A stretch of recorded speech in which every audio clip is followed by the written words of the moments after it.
So anyway, but then from Saudi, after ninth grade, the Saudis are very wise. They don't want American teenagers in the kingdom, so they send you away. So I was in a boarding school for 3 years, and when I was in school, I realized that I really loved international relations and politics and stuff like that.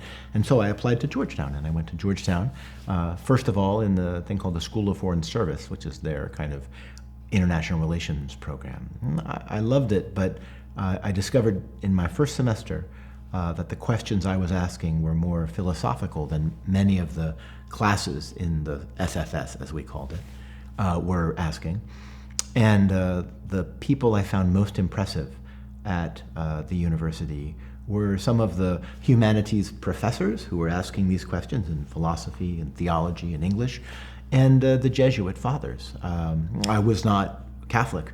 At that point, I was kind of broadly a kind of agnostic Protestant, I guess. But being around the Jesuits was always an enormous blessing. And you had a sense of the real intensity of what they were about, and a wry sense of humor that they had that I found incredibly attractive.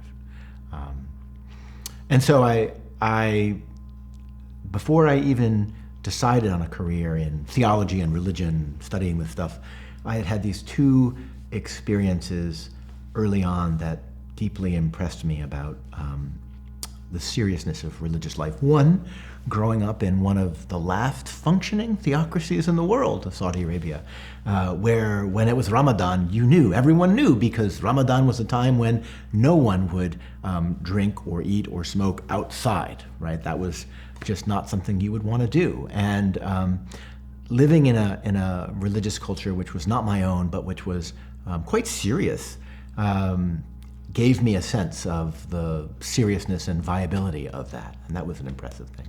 And then just hanging out with the Jesuits really gave me a sense of the humanity that would be enabled by a life lived fully in devotion to God in that sense. And I found both of those things affecting me and shaping the way I think in the rest of my life.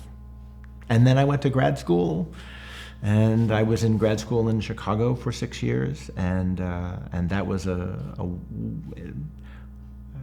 I want to say wonderful, a different and challenging experience. In many ways wonderful, but graduate school is always a challenging time.